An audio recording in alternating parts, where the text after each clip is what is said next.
Bueno, buenas tardes. Muchas gracias por continuar con nosotros en el 5º Congreso de Estudios Clásicos en México. Ahora está nuestra mesa plenaria.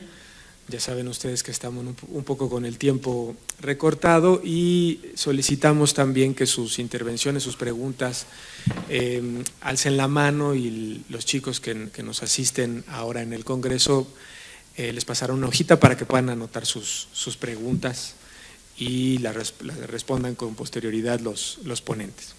Bueno, pues entonces tenemos la mesa plenaria con el doctor José Molina y el doctor Omar Álvarez, que está en el día de hoy con nosotros. Y nada más rápido para mencionarles algo sobre el doctor José, maestro y doctor en Letras Clásicas por la Universidad Nacional Autónoma de México. Es investigador del Centro de Estudios Clásicos del Instituto de Investigaciones Filológicas de la UNAM, es estudioso de la filosofía antigua en general y su investigación principal se ocupa del filósofo neoplatónico Jámblico. Ha publicado sobre el destino de Alejandro de Afrodisia junto con Ricardo Salles y los fragmentos de Arquíloco. Es autor de la monografía Racionalidad y Religión en la Antigüedad Tardía, una introducción a Jámblico y a su tratado acerca de los misterios de Egipto. La ponencia del doctor Molina se llama Implicaciones éticas de la doctrina de los dos actos de Plotino. Damos la palabra entonces al doctor José Molina. Gracias. Muchas gracias por estar aquí.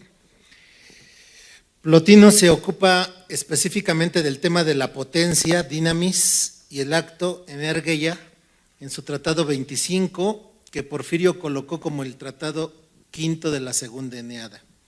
Allí realiza una serie de análisis a propósito de los conceptos aristotélicos.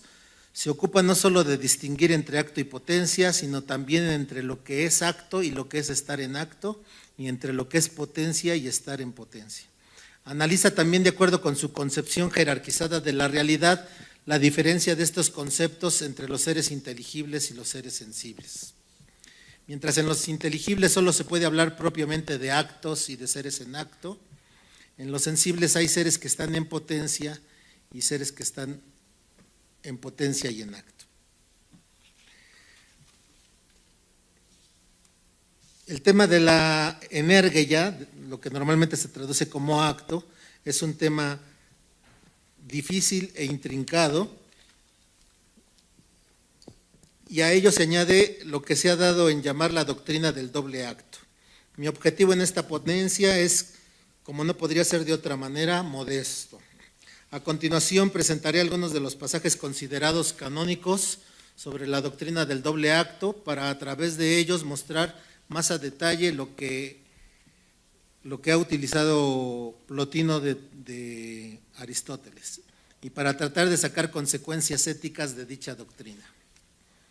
El primer pasaje a considerar se encuentra en el Tratado Séptimo, el cuarto de la quinta Eneada, intitulada Cómo a partir del primero surge lo posterior al primero y sobre lo uno.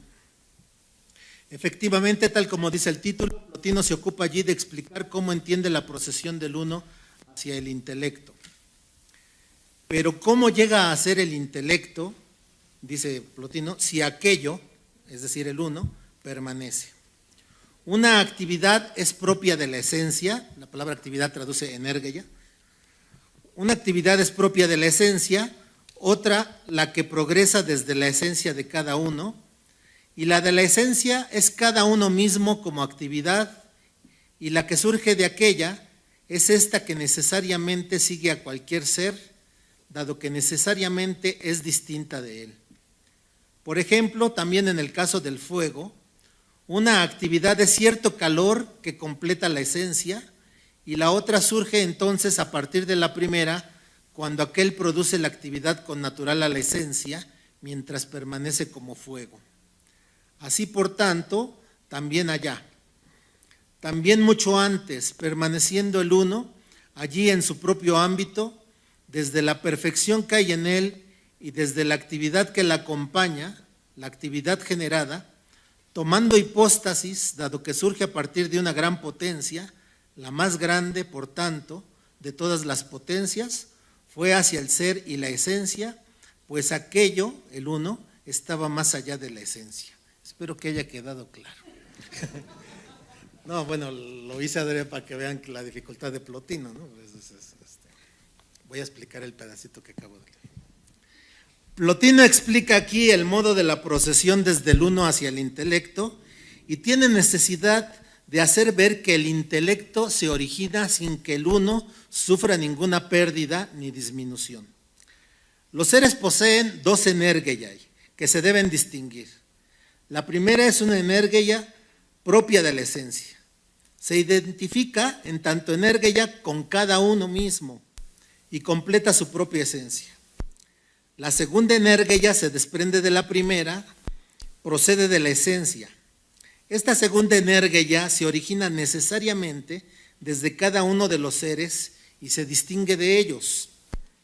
El ejemplo funciona bien. La energeia es como el calor en el caso del fuego. Uno es el calor, digamos, intrínseco, connatural al fuego, que se origina y existe mientras hay fuego. Y el otro es el calor que se desprende fuera del fuego, extrínseco a la llama. Entonces Plotino pasa a aplicar el ejemplo al caso del uno, pero introduce varios matices.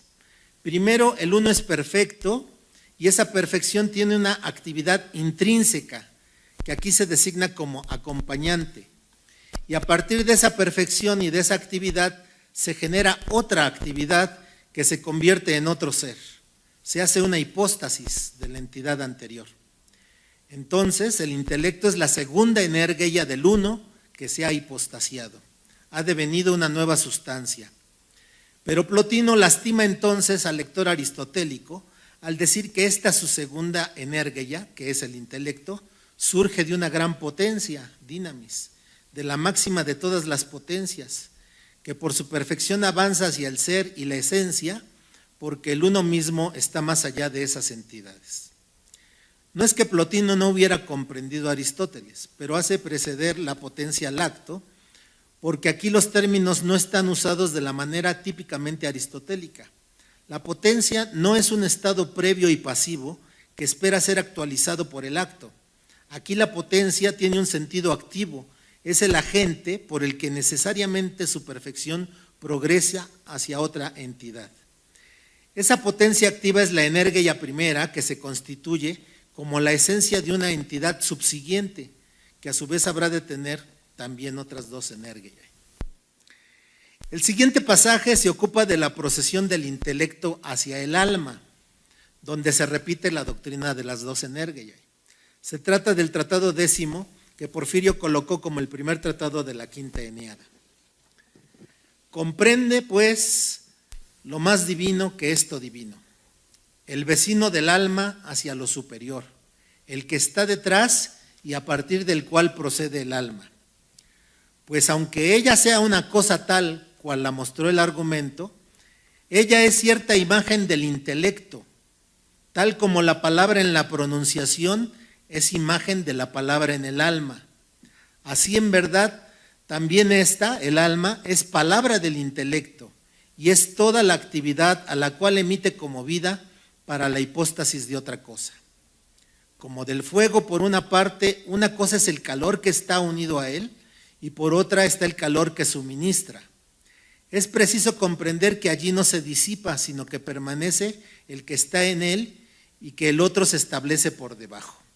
Por tanto, siendo ella, el alma, a partir del intelecto, es intelectual y en los razonamientos radica su intelecto, el de ella, y recibe la perfección a partir de aquel, del intelecto. De nuevo, como de un padre que la nutre, a este intelecto del alma, aquel intelecto no lo engendró tan perfecto en comparación con él. Aquí regresa el ejemplo del fuego, pero se añade otro acaso más bello, el de la palabra. La palabra pronunciada se distingue de la palabra que permanece en la mente. El pasaje insiste además en la inferioridad de la entidad subsecuente. Si el intelecto por su perfección genera al alma, esta ya no es intelecto, pero es intelectual.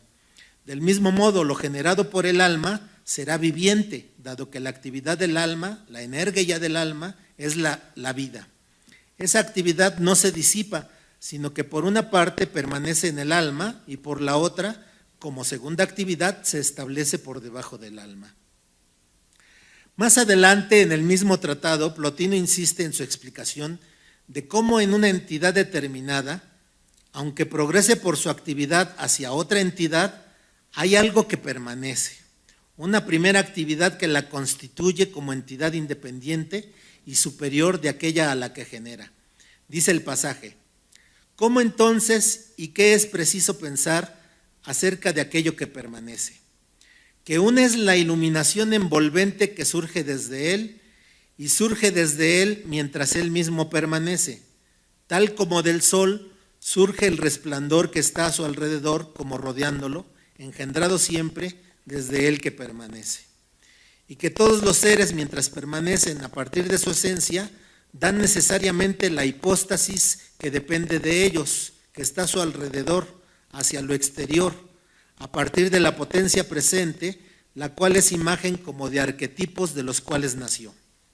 El fuego da el calor que viene de él, y la nieve no retiene el frío solo adentro. Máximamente, cuantas cosas son aromáticas dan testimonio de esto, pues mientras existen, progresa algo desde ellas, el aroma, a su alrededor, de las cuales, habiéndose puesto debajo, disfruta el que está cerca. Y todo lo que es ya perfecto engendra, y lo siempre perfecto engendra siempre y eternamente, y engendra algo menor que él mismo. Entonces, ¿qué es necesario decir acerca del ser perfectísimo? Que nada surge desde él, o bien que surge lo máximo detrás de él. Máximo detrás de él surge el intelecto, y en segundo lugar, pues también el intelecto ve a aquel y solo necesita de él, pero de éste nada necesita. Plotino ahora recurrió al sol como ejemplo, refiriéndose no a su calor, sino a su luz. Señala que esta manera de generarse es propia de todos los seres, sobre todo de los que son perfectos. Menciona también como ejemplos otra vez el fuego, pero añade la nieve. Añade que lo que quiere decir es más claro en el caso de las esencias aromáticas. Uno será el aroma que se desprende de la esencia y otro el de la esencia misma que se conserva en ella. Pero ya se ve que la nomenclatura aristotélica se confunde, se combina o se colapsa, podría decirse, porque otra vez afirma Plotino que los seres generan otra hipóstasis a partir de la potencia presente. Implica nuevamente a la dinamis, a la potencia activa, con la misma actividad o con la energía segunda que genera a la hipóstasis subordinada. La dependencia solo existe en el orden ascendente, pero las entidades superiores no dependen de lo generado. A veces, para mayor confusión del lector, la energía segunda es designada como dinamis. Por ejemplo, dice Plotino que la multitud de los dioses inteligibles son indicio de la única potencia del rey de ellos, el cual permanece sin disminución. Existen algunos otros ejemplos donde Plotino vuelve a mostrar cómo funcionan las dos energías en la generación de los seres, ya sea que se trate de las almas o de seres inanimados. La brevedad que persigo me impide extenderme más en esos pasajes, pero en ellos señala Plotino que lo generado, aunque inferior, siempre es semejante a lo que genera. Que la actividad segunda puede actuar, como es el caso de la luz solar, a distancia, y esta actividad segunda se halla tanto junto a la actividad primera que la genera, como allá lejos hasta donde se extiende. También señala que las actividades que pueden considerarse acciones son, vistas con cuidado, más bien contemplaciones. Entonces, habiendo mostrado más o menos a qué se refiere Plotino con su doctrina llamada de los dos actos, ahora puede entenderse mejor cómo concibe Plotino al ser humano, lo cual es una doctrina que a mí en lo personal me parece extremadamente desconcertante. Porfirio decidió poner el Tratado 53 como la obertura de esa gran sinfonía que son las Eneadas. Escribe allí Plotino sobre qué o quién es el que percibe cuando un ser humano percibe lo que sea.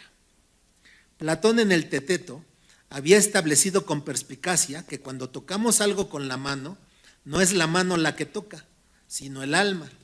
El alma es la que conoce. Para Platón, pues, el hombre es su alma, que como todos ustedes saben, por una historia muy larga como para contarla aquí de nuevo, ha quedado presa en el cuerpo. Por el contrario, Aristóteles considera al compuesto de alma y cuerpo como el hombre mismo. Precisamente la materia, que es potencia, recibe su actualización de parte del alma humana. Para Aristóteles, el alma es acto del cuerpo, y todo lo que el alma conoce lo obtiene por la información suministrada por los sentidos.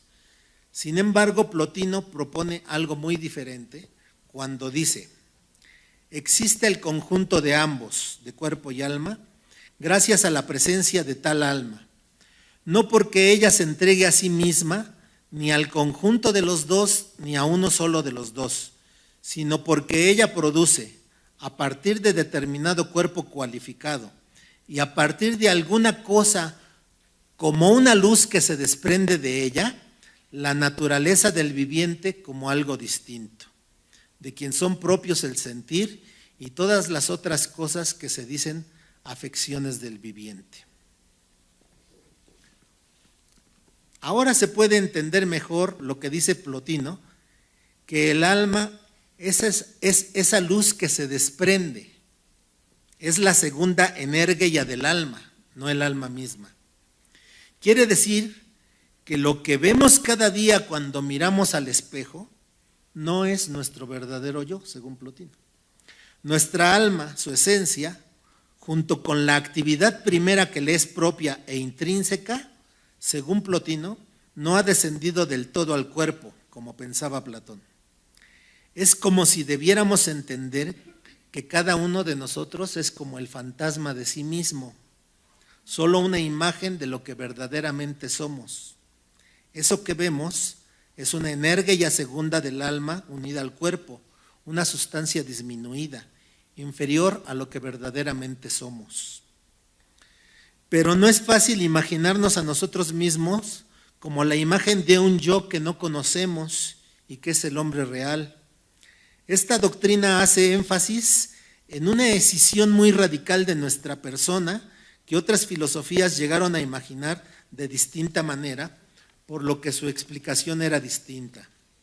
Los estoicos, por ejemplo, hablaban de la oikeiosis, proceso por el cual cada uno de nosotros, mientras crece, debe apropiarse de su propia esencia, de la que estaba en principio enajenado. Otras decisiones, quizás menos o más drásticas, no lo sé, de cariz distinto, también se siguieron dando en tiempos no tan lejanos y quizá no sea del todo ajena a la visión de Plotino. Octavio Paz, por ejemplo, tiene un poema muy citado intitulado Aquí, que dice: mis pasos en esta calle resuenan en otra calle, donde oigo mis pasos pasar en esta calle, donde solo es real la niebla. Como en Plotino, en este poema la realidad aparentemente más inmediata es solo un espejismo. Un pasaje que puede ayudar a entender esta perspectiva tan extraña de considerarnos copia de nosotros mismos como indicio de otro yo superior y más verdadero, lo escribe Plotino cuando se refiere a este mundo natural como copia del mundo inteligible. Dice: pues era necesario que la copia del mundo inteligible, es decir, este mundo, no existiera a partir del pensamiento y de la invención, pues no era posible que lo que es inteligible fuera lo último. En efecto, era preciso que su actividad, es decir, la actividad de lo inteligible, fuera doble. Una, la que está en él mismo, y otra, la que va hacia otro. Era preciso, por tanto, que existiera algo después de él, porque solo de aquel que es lo más incapaz de todo, ya no hay nada hacia abajo. Pero allá, esto es, en el mundo inteligible, una potencia admirable corre, de modo que también produce. Es decir, este mundo es concebido como una realidad dependiente de otra realidad que necesariamente debe ser superior. Solo lo que no tiene potencia activa, lo más incapaz de todo, que sería la sola materia, ya no produce nada. El mundo que tiene pensamiento e invención debe ser copia, porque lo inteligible no puede ser lo último. De la misma manera, el ser humano, como nosotros lo experimentamos en el mundo fenoménico, debe recibir de otro mundo las capacidades que ejerce. Concebida como una entidad que tiene determinadas capacidades, tales como la percepción, la imaginación, la memoria, el raciocinio, la intelección, dado que no son últimas, porque las utiliza el animal humano en sus actividades, es necesario que las reciba como la actividad secundaria de una entidad superior y separada. Las perspectivas éticas de la doctrina plotiniana pueden parecer diametralmente opuestas a nuestras concepciones sobre lo que debe y puede hacerse. De manera inmediata nos puede prevenir de un desaforado y fáustico activismo. Recordemos que fue Mefistófeles quien inspira a Fausto y se hace presente cuando éste traduce en argé enjologos, como en el principio existía la acción. Desde una perspectiva plotiniana, una actividad febril puede enajenarnos más todavía de nuestro verdadero yo. El día de hoy es normal que alguien piense que lo definan sus obras. Sin embargo, como bien lo vio Mauricio Zani, según Plotino, se puede ser feliz sin actuar, porque la felicidad depende más de disposiciones internas que de acciones. Las acciones, es verdad, pueden ser indicios de lo que somos, pero no son idénticas con lo que somos. Esto incluso llega a ser más evidente, no en el caso de las acciones virtuosas, sino en el caso de las que son malvadas. La identidad de quien las comete suele escindirse y el transgresor afirma: no era yo, no estaba en mis cabales. E incluso los principios de los actualmente tan traídos derechos humanos establecen una distinción entre las acciones criminales y la persona de quienes las cometen. Por otra parte, las personas que físicamente están indispuestas por la enfermedad o la vejez pueden, sin embargo, actuar unidos no al estado decrépito de su cuerpo, sino al estado lúcido de su espíritu. Se puede pensar en Pascal, en Van Gogh, o entre nosotros se sabe que Bonifaz Nuño, en algunos de sus últimos días, casi se elevaba cuando recitaba de memoria la Divina Comedia. Mencioné arriba el ejemplo que da Plotino de su doctrina, recurriendo a las sustancias aromáticas. Uno es el aroma de la rosa y otro el que se desprende de ella. San Pablo, creo yo, puede ayudar a comprender, tratándose del ser humano, el sentido de la comparación, porque él en la segunda epístola a los Corintios afirma: gracias a Dios que en todas partes nos hace triunfar en Cristo y que muestra el aroma de su conocimiento a través de nosotros en todo lugar. Porque de Cristo somos perfume para Dios en los salvados y en los perdidos. Para unos somos aroma desde la muerte hacia la muerte, para otros aroma desde la vida hacia la vida. Ambos autores coinciden en concebir la vida fenoménica como el aroma de una realidad superior, Cristo o el alma, que está escondida. Hace algunos años asistí a la celebración de los 40 años de sacerdote de un misionero comboniano que lleva ya muchos años trabajando en África, en Costa de Marfil. En esa celebración tomó la palabra el embajador de Costa de Marfil en México y dijo algo que me sorprendió. Dijo que allá tenían un dicho que era muy parecido a lo que dice Plotino. El refrán era el siguiente: si tienes algo y no lo das, en realidad no lo tienes. Se parece a uno que tenemos por acá. Nosotros decimos: nadie da lo que no tiene. Pero es distinto y en realidad es contrario, como si no debiera de decirse nadie da lo que no tiene, sino nadie tiene lo que no da. Plotino lo dice así: cuando las potencias no han sido mesuradas por no haber sido anuladas de entre los seres, ¿cómo es posible que existan pero que nada participe de ellas? Sin embargo, es necesario que cada uno dé lo de sí mismo a otro. O bien el bien no será bien, o el intelecto no será intelecto, o el alma no será alma. No debe entenderse la visión plotiniana como una exhortación al quietismo, a la inacción. Más bien es una introspección con el objetivo de que las acciones sean más auténticas, mayormente apegadas a principios superiores y no meramente sujetos a criterios de eficiencia. Si Marx buscaba que la filosofía ya no se limitara a interpretar la realidad sino se pusiera a transformarla. Tras la experiencia del Gulag soviético, quizá valdría la pena preguntarse si es preferible equivocarse con Plotino que tener razón con Marx o con Sartre, que fue un gran difusor del marxismo, sobre todo en la decepcionante versión latinoamericana. La tensión entre acción y contemplación viene desde tiempos antiguos. Es la oposición entre Esaú y Jacob, aquel cazador experimentado que no dejaba de tener suerte entre las mujeres del entorno, metido en su casa al amparo de las faldas de su madre, y sin embargo es Jacob el que hereda las promesas. La filosofía de Plotino es una seria propuesta para que nuestras acciones broten de un elevado venero, como el efecto necesario de mentes permanentemente conectadas con los más altos principios. La interpretación más adecuada de su visión ética se encuentra plasmada precisamente en la vida de Plotino que nos legó Porfirio. Un hombre concentrado, refinado, de altos pensamientos y palabras sublimes, a quienes personajes elevados de su sociedad, senadores entre ellos, podían entregarle con absoluta confianza la educación de sus hijos, la administración de sus bienes y la conducción de sus mentes y sus espíritus. Ahora los exhorto y me exhorto a mí mismo a conocer y promover el pensamiento plotiniano, que considero puede ayudarnos a replantear seriamente, aunque sea por el contraste con nuestra actual manera de pensar, a dónde queremos conducir nuestras universidades y a nuestra sociedad, a dónde queremos conducir nuestra propia vida. Muchas gracias.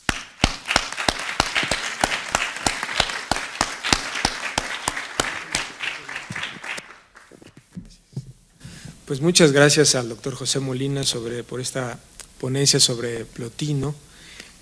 Ahora damos la palabra al doctor Omar Álvarez. Denme un segundo, ya lo tenía aquí, para dar una breve presentación del doctor. Sí, el doctor Omar Álvarez es doctor en Filología Griega, Latina y Bizantina por la Universidad de Torino, Italia, con estancias de estudio en la Universidad de Grecia y en los Estados Unidos. Es investigador titular de tiempo completo y su tema principal de estudio es la interacción ideológica en el periodo presocrático entre poetas y pensadores en la Grecia arcaica, con especial atención en Pitágoras, Genófanes, Heráclito, Epicarmo, Parménides, Zenón y Empédocles. En esta ocasión el doctor Álvarez nos va a presentar la ponencia Pitágoras en el catálogo de los geómetras, Eudemo versus Jámblico. Le damos la palabra al doctor Álvarez. Muchas gracias. El tema entonces es precisamente hablar de un aspecto particular de un complejo muy amplio y de difícil solución en una sola exposición, y presupone algo que brevemente les voy a plantear. En la transmisión del pensamiento antiguo, la figura de Pitágoras quedó conectada con un ideal en el cual habría sido él nada menos que el primero o uno de los primeros impulsores de la modalidad de investigación que ahora llamamos matemática. Y esto se plasmó, se sedimentó en la época moderna, a tal grado que el nombre de Pitágoras inmediatamente evoca más que nada matemática. Creo que esto no funciona bien. Gracias, José. Gracias. Sin embargo, hay un problema que es precisamente que de Pitágoras mismo no tenemos obras, no nos llegó ninguna obra completa, y aunque probablemente hay fragmentos de obras atribuidas a Pitágoras, en general los estudiosos se han mostrado bastante escépticos, los estudiosos modernos, acerca de la posibilidad de conectar alguna de estas obras, de estos fragmentos que quedaron bajo el nombre de Pitágoras con realmente una producción debida a este personaje. Entonces hay un problema de fuentes que no se trata tanto de escasez, sino de filtrar, ¿no?, aquellas fuentes que tengan validez para la reconstrucción. Y este problema, esta opacidad de la documental, llevó al, digamos, fundador de la corriente historiográfica de la filosofía moderna, Edward Seller, a decir que acerca de Pitágoras, acerca de Pitágoras no era posible reconstruir ninguna evidencia confiable. Y esto se refleja en la gran compilación de los fragmentos de los presocráticos de Hermann Diels, donde él asentó su renuncia a buscar fragmentos, es decir, fragmentos de obras de Pitágoras, la justifica diciendo que no hay doxografía acerca de Pitágoras, que fue matizada por Krantz diciendo que no hay doxografía confiable. Entonces, esto hizo que, sobre todo a partir de la intervención de Walter Burkert en los años 60, con un libro, sobre todo con un libro publicado en 1964, dedicado a Pitágoras, Platón y Filolao, tenemos el inicio de una corriente historiográfica moderna que es adversa a reconocer a Pitágoras cualquier participación, no solo en la historia de la filosofía, sino también de la ciencia y del pensamiento en general.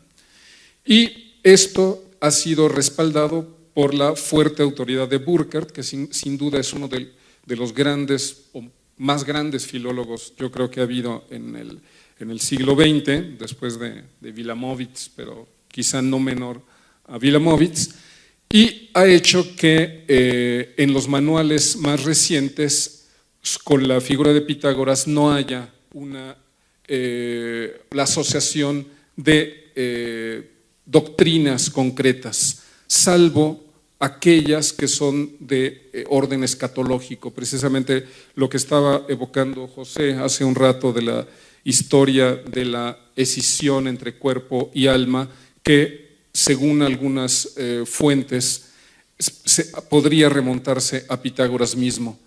Salvo esta doctrina, salvo la doctrina de la inmortalidad del alma y de la reencarnación del alma, difícilmente los estudiosos modernos reconocen alguna otra aportación a este pensador y solamente le conceden, siguiendo a Burkert, su actividad como una especie de chamán, como una especie de líder político que se hizo del control de la ciudad de Crotona en el sur de Italia en la segunda mitad del siglo VI y que extendió luego este dominio a las demás ciudades de la zona.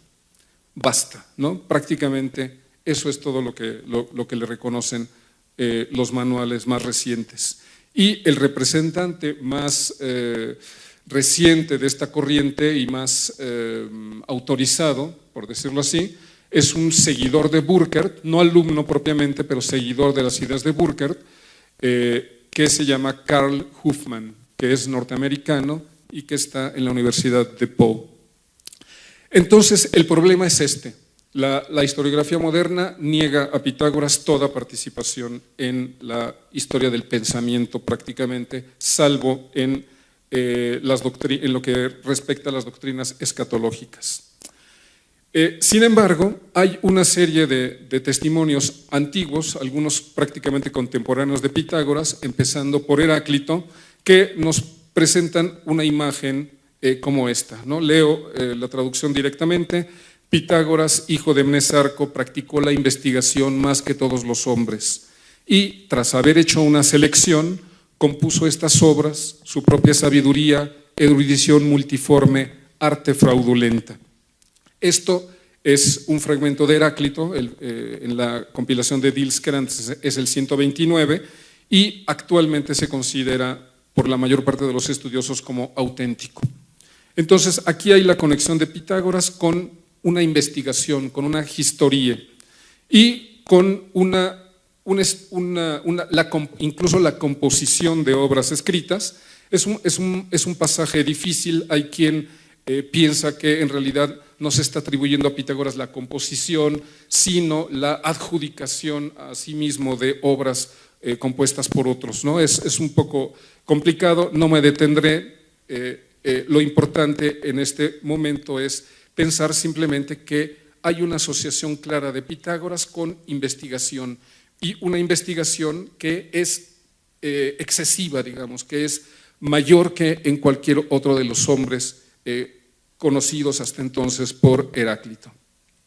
En otro pasaje, también de Heráclito, que está catalogado como el fragmento 40, dice lo siguiente: erudición multiforme no enseña a tener inteligencia, pues de otra manera la habría enseñado a Hesíodo y a Pitágoras, así como a Genófanes y Hecateo.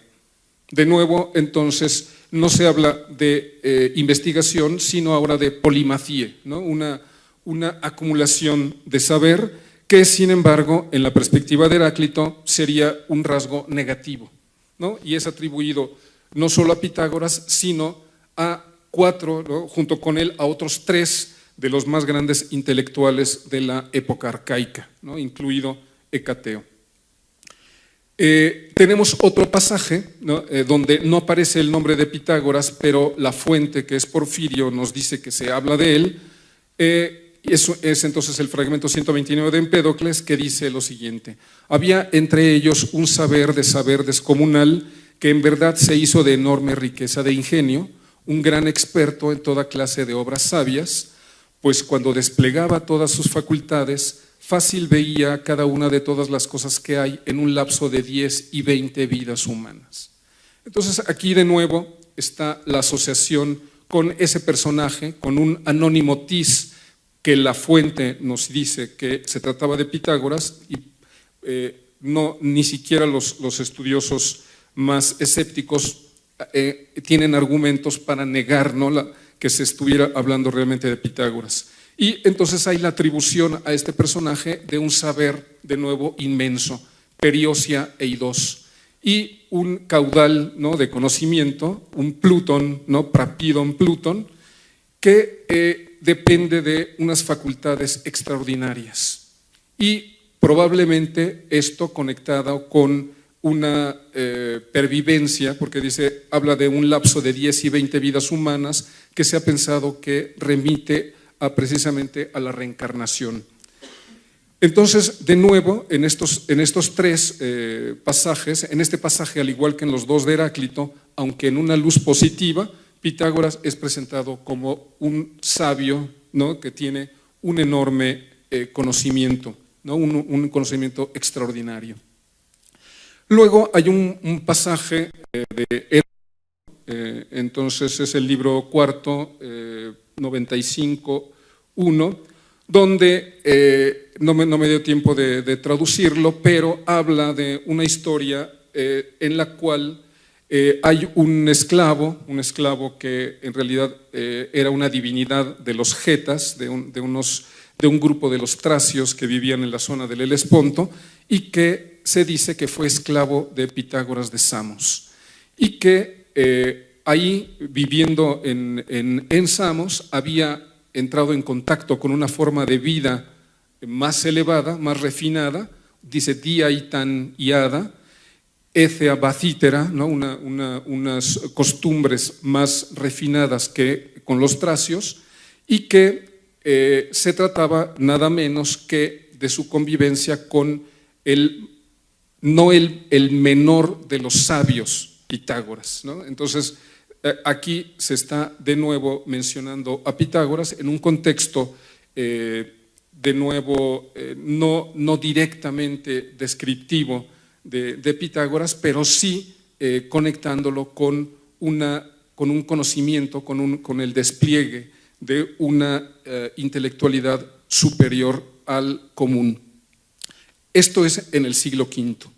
En el siglo IV tenemos este documento, este fragmento tomado de la República de Platón, donde, aunque no se habla directamente de Pitágoras, se habla en general de las doctrinas pitagóricas, y dice lo siguiente: es muy probable, dijo, que así como los ojos quedaron sintonizados hacia la astronomía, de igual forma los oídos fueron sintonizados hacia la armonía de la traslación de los astros, y estas ciencias son entre sí hermanas, como dicen pitagóricos, y también nosotros, Glauco, estamos de acuerdo.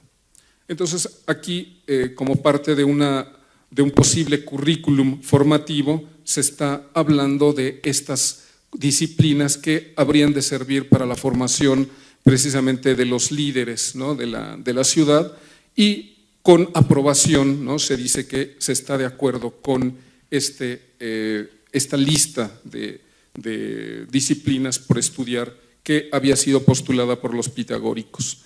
Que esto realmente era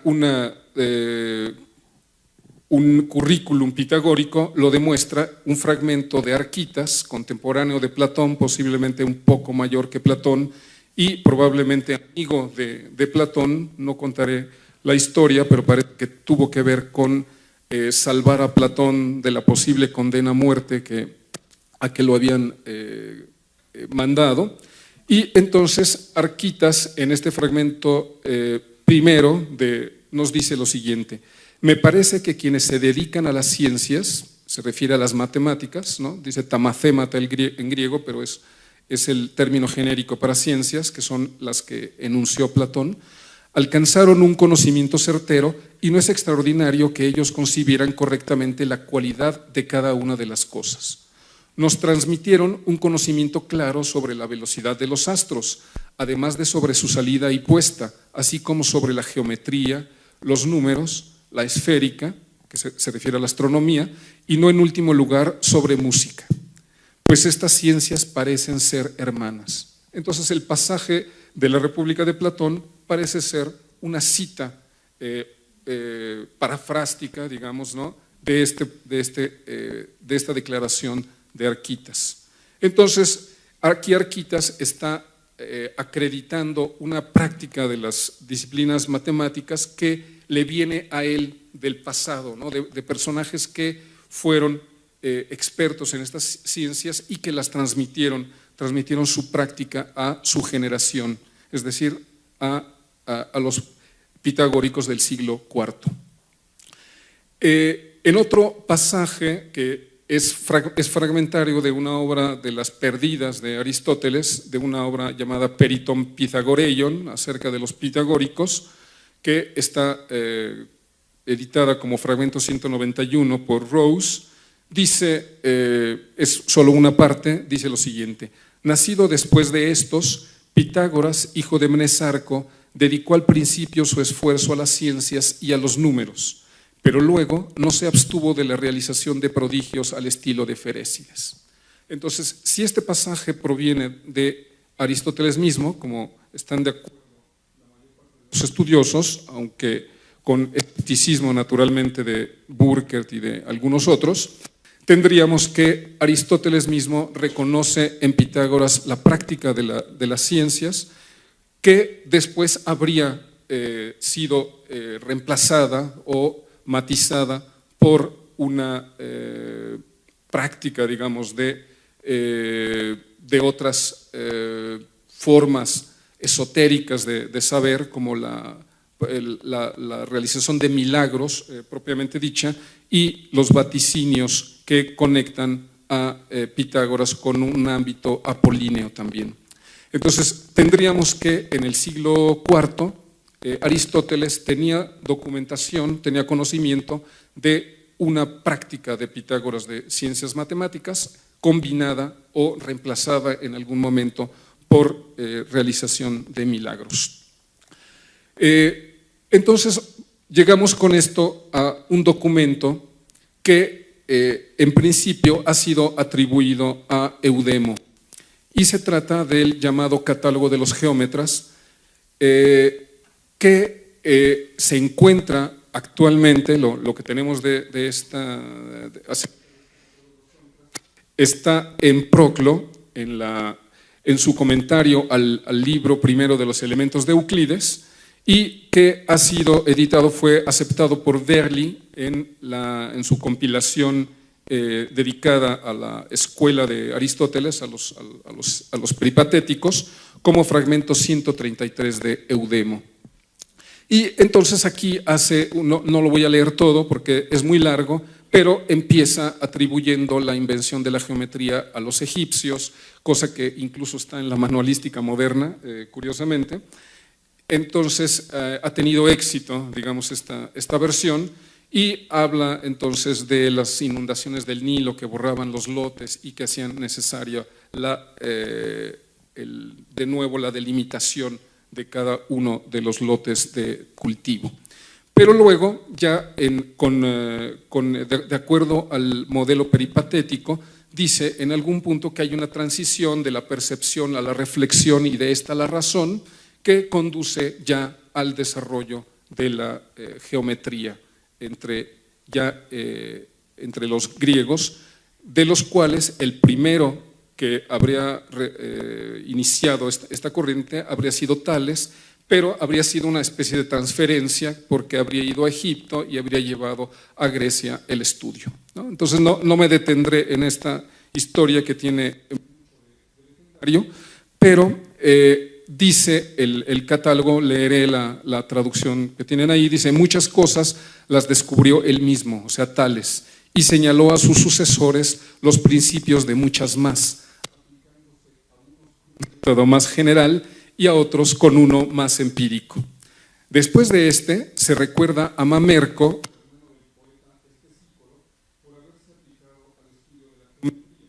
de quien Hipias de Élide registró que había ganado fama por causa de la geometría. Entonces, un Mamerco de quien no sabemos nada más que era aparentemente hermano de Cícoro. Sería el número 2, digamos, en la historia del desarrollo de la geometría en Grecia.